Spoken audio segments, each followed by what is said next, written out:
Hi guys, this is Jeffrey, JGB146 Blake for Grinderschool.com. Today I'm coming to you with a short video of a pre-flop hand selection in pot limit Omaha 8 or better. If you're not familiar, PLO 8 is a split pot game, so you have a high hand and a low hand in every hand, unless for some reason the low's not present, and that does happen. So basically what happens, the high hand is the best 5-card hand according to the rules that you're probably familiar with from whatever other type of poker you've been playing. So this is where a straight flush trumps everything else, and then you have 4 of a kind, full houses, and trips, and that sort of thing. The low hand is kind of the other side of the coin. So here, straights and flushes don't count at all. You can't have any pairs in your hand for it to count. And in fact, in an 8 or better game like PLO 8 is, you can't have any cards higher than an 8 in your hand in order for it to count for low. So that's why there are sometimes no low hands present, because the board will come out and no one will end up making 5 cards with 8 or below as their holdings. Now, that said, it's not incredibly frequently that happens. It's roughly half the time, I suppose, but that means that you're going to be facing a losing proposition if you're only playing for the high hands. You have to try to play for both sides of the pot. And similarly, you can't just play for the low. That's a losing proposition too. So we've covered that. We'll go over that a little bit more as we talk about some of the other concepts here. We do touch a little bit on post-flop play, but just as it pertains to your pre-flop considerations. So we're going to go ahead and go through. We're going to talk about premium hands, strong hands, and basically all the other things on this pot. The last couple sections are about special considerations, you might say. So we'll go ahead and get right into the premium hands. And basically, these are small cards that are suited with an ace, and you want them to be suited to the ace so that you have that nut flush draw potential. Obviously, if you're just suited with the deuce 4 here, if this was maybe a 3 of spades, that weakens his hand quite a bit. It's still very playable because you do have so much potential for the low if there is one. And you have the straight as backup, and you have the potential flush, which isn't going to win you a whole lot just on its own merit, but it is a backup to help you potentially capture the other side of that pot. The smaller the cards are here, the better. So obviously, when we say small cards, we're talking about 8 or below, but you really don't want to have an 8 in your hand. That's unless it's like ace 2 3 8. So obviously the best hand you can have here is the ace 2 3 4 with double suitedness. And suitedness in general is better, especially if it goes toward your ace. But even if it doesn't, it does provide some backup should you have the low, but end up splitting the pot. And we'll get into that a little bit later, because someone else, if you have ace deuce 3 4 and someone else has an ace deuce and that ends up making the best low hand, then you're going to have trouble because you're going to split the low side of the pot. So you want to have some potential for the high side as well. So suitedness is better. Double suitedness obviously is that much better because it gives you that many more ways to have a backup that could potentially win you the high side of the pot. So these are the premium hands. Basically every hand here is a hand that you would want to raise from any position, probably re-raise. But it's not a good idea to get, completely wrapped up in a hand. Pot limit Omaha in general, and this is very true, probably even more true of the high-low game, it's a post-flop game. So while you're going to be ahead with a hand like ace deuce 3 4, you're not going to be in a situation where you just want to get all in pre-flop every time. It's probably not going to hurt you too bad if you do, but really you'd rather see some flops and react appropriately there. The next type of hand we're going to talk about are the other strong hands. These are hands that have strong potential for both a low and a high. So again, you have the ace deuce 3 and then a random other card is good, especially the higher that other card is. If it's not going to qualify for that low, the higher it is, the better. Obviously, again, suitedness makes your hand that much better, and it's really kind of tough because there's no finite place that you stop being able to play hands, but it's kind of a continuum, and eventually you get to the point that a hand isn't worth playing. All the hands that we see here are very much worth playing, probably worth raising from any position.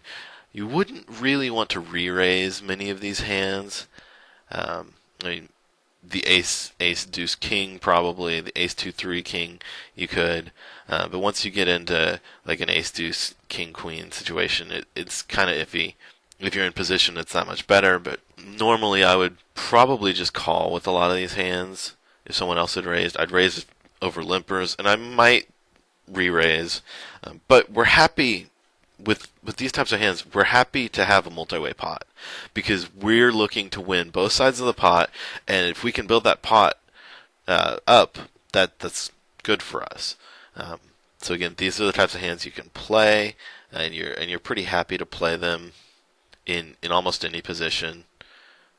Though obviously having position is better because you can control the size of the pot and keep your draws cheap, keep your build the pot well when you have good draws to both sides of the pot. We'll touch on that a little bit more.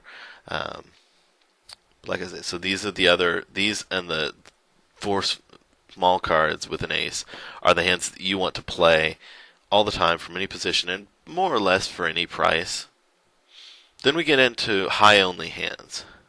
So these are the types of hands, you have double big pairs with suitedness, especially with the aces. You have Broadway wraps.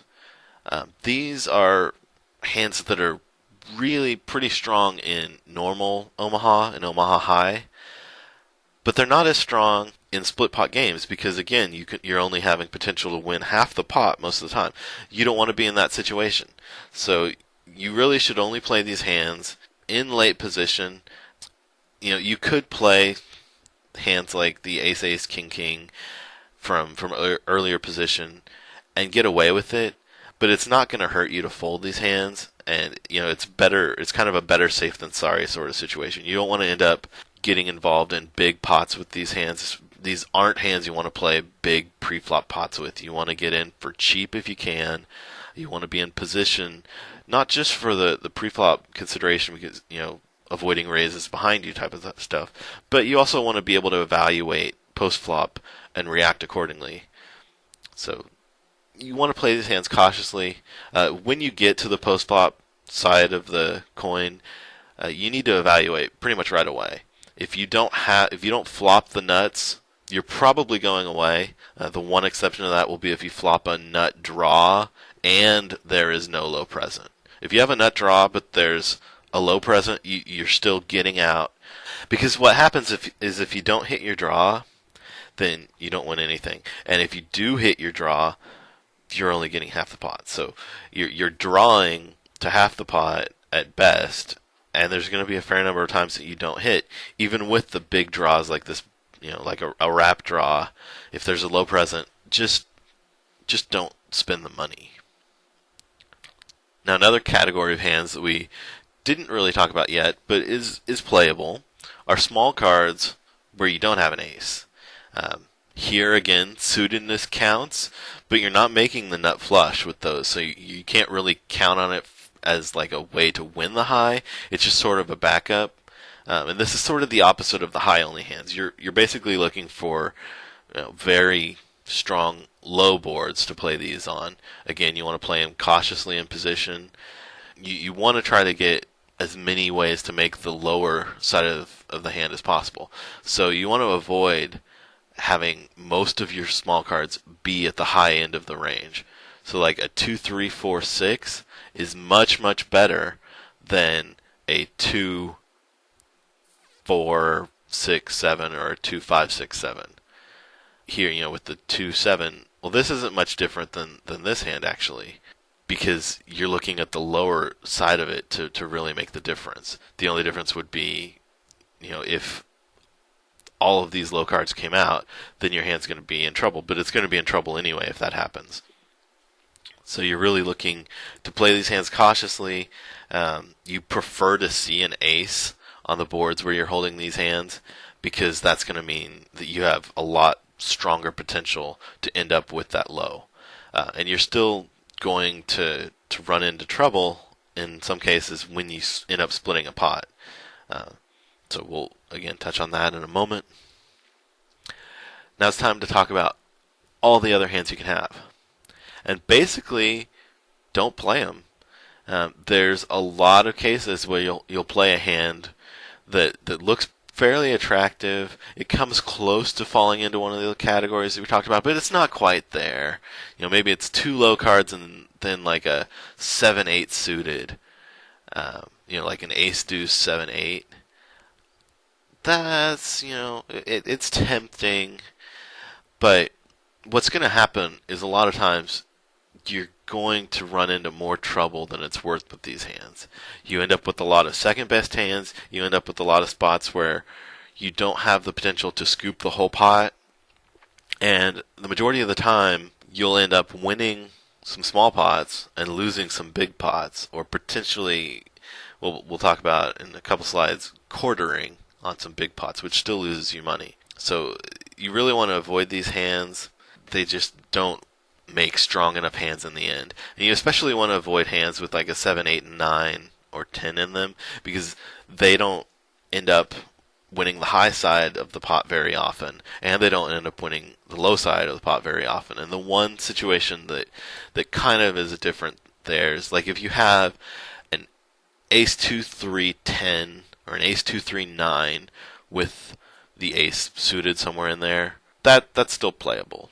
You'd still go ahead and play that. You wouldn't want to raise with it. You wouldn't want to get involved in a big pot if you could avoid it, but you'd still play it in position. And speaking of which, the next thing we're going to talk about is position. I've said it over and over. It's very important. You get to have much more control over the size of the pot when you hit a big hand or a big draw for both directions of the pot. You can build the pot better. You can try to do things to keep more people in the situations where you want it to be multi-way. You can do things to try to raise people out of the pot in situations where you don't want people in. And it's just so much easier to play in position. You also have the extra information from people acting before you, and you save money because if people have strong hands, you're not going to get invested and then blown off the hand. So it's really, really important to play in position, especially when you're playing those marginal hands that we talked about, the high-only type of hands, the non-ace type of hands, and even some of the ace, the weaker aces with those 7s, 8s, 9s, and 10s, and save those types of hands for the button and or the cutoff. And then finally, we want to talk about quartering. I mentioned this a couple times throughout the video, but basically what it amounts to is if you're only playing for half the pot, that's all you can win, right? And maybe your ace deuce makes the best low, so you're winning half the pot, right? Well, not necessarily, because what can happen is your opponent can end up having the same hand. If you have an ace deuce XX and you have the low hand and it's wonderful, well, someone else can have ace deuce XX too. And that means that if you don't win anything from the high side of the pot, you're splitting the low side of the pot, so you end up with a quarter of the pot. That's not a good situation, because if you tie for only half the pot, you get a quarter of the pot and you're losing money. So you want to avoid big pots as much as possible when you have those types of vulnerable holdings. When you have an ace deuce XX with no other potential but the low, you don't want to fold necessarily, but you don't really want to build a big pot. So those are probably spots that you just call and try to see a cheap showdown. Spots where your only way to win is that you hold a straight, even if it's the nut straight, you don't want to build a big pot there. Again, if it's the nut straight and there's no other like better high hand, you probably don't want to just fold, because there are going to be people that are playing weaker straights there, and you're going to win some of the time, but you don't want a big pot. So again, do what you can to keep the pot small. Hopefully if this happens, it's because you were playing in position and you can do that. It's also worth noting that more quartering is going to happen with the low hand, because so many people play for low and don't think about the high end of the hand very often. And this is where a thing that I talked about, well, I mentioned in the slides but didn't actually talk about yet, comes into play, and that's counterfeit protection. So, ace deuce XX has the potential to be the strongest low hand until an ace or a deuce hits, and then anyone with other low cards is going to have you beat. So that's where you want these X's to be low cards, Because what'll happen is if that's the case, if you have ace deuce 3 4, well then the board comes ace deuce, and with your 3 4 you still have the nut low potential. You also have obviously better ways to win high when that's the case, because you have more potential to end up with a straight. But the point is the counterfeit protection, the protection against one of your low cards hitting, is strong and powerful, and that's why we prefer to have extra low cards in our hand.